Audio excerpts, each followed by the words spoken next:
speech over someone who did the biggest tribute in my life. And it was very hard to decide on someone who influenced my life the most, because being the first set of twins to survive, it was very hard because I've had a big, large family and everybody bit influence as I was growing up. But the one person who made the biggest impact on my personal, education, and career choice path is my mother. My mom is Lori Leggett. She's a mother of 3, 2 girls and a boy. And of course the girls are twins. So it's Amber, Chelsea, and Liz. She was born in California and raised in California and Texas. In her 20s, she was found out she was pregnant. And halfway through her term, she found out she was having twins. Could you imagine finding out you're pregnant? Your life is going to change. Could you imagine finding out you're going to have 2? That your life is really going to change. She's going to have to become super mom.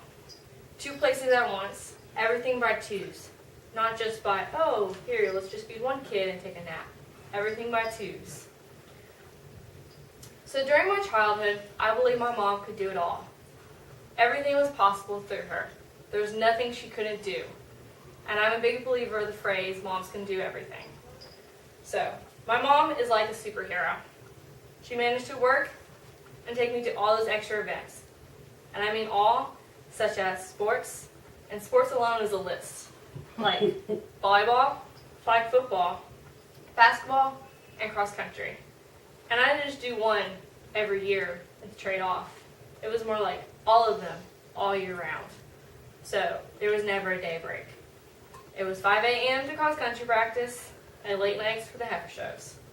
I went to dance recitals, horse events, those play days, even heifer shows that lasted from 2 days, 1 day, or a week long. I also did weekend transit trips or anything else that I could manage to sign up for or get into. There was never a day break for mom.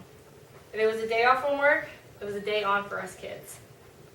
It's either started at 4 a.m. and it ended until maybe 3 a.m. God only knows what time we pulled the truck and trailer in to unload out the barn. And the next morning she still had to get up for either work or whatever crazy other event we managed to have the next day. She was my hero with me. She grew up telling me all about the stories of her and her horses. So everything I knew all my life was about horses, and that's all I wanted to do, was be like her. I wanted to ride like her, and I just wanted to do any horse event she was able to do or tell me about. She has a large love for animals, and I mean a large love as any stray she came across, and I mean any, that she can get food to coax them home, or to manage to get her hands on them to drag them home. She always told the same excuse when she got home to her parents. When they asked, where did you get this, or how did it manage to come home? Her excuse was, it followed me. So growing up hearing that, of course, that was my excuse because I loved animals. So if it was that stray cat in the barn, I managed to get it to come home. If it was that wild animal that looked on the side of the road of a dog, if I got it to the back of the truck, it came home. So I believe the reason why I picked animal science as my career direction is because my mom's love for animals as I grew up rubbed off on me. So I love animals very much, and I believe that with that career choice I can do anything from a vet tech to a law enforcement, animal control officer, and it still helps animals each day. So throughout grade school, anything from pre-K, middle school, or high school, my mom expected high standards. And I mean nothing but the best. And her high standards were all A's.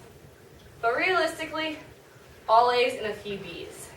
But there were more A's than B's, and sure no, there was no C's, because C's were not allowed. C's in her eyes were failing. They were below standard. So I had to get the best grades of the best. And that meant never allowed to do anything when I got home until my homework was done. And that was absolutely nothing. I couldn't go play with the horses. I couldn't do anything. Is your homework done? No. Then go do it. And she made sure it was all corrected and done before I could even let foot out of that house. So applying to myself to school became like breathing by the time I got to high school. And she pushed me to do the best of everything. So I took the higher level classes, like those AP classes or college classes, that my school offered before school even started.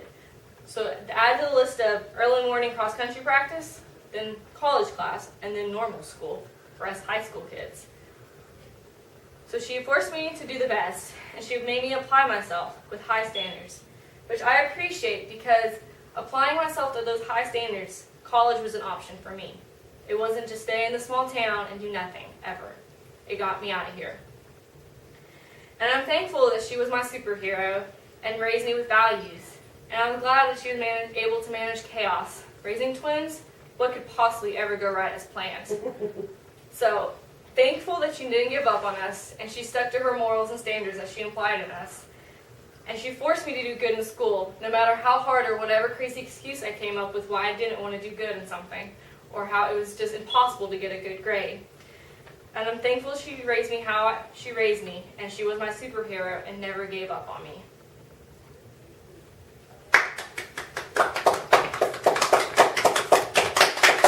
How do I stop it?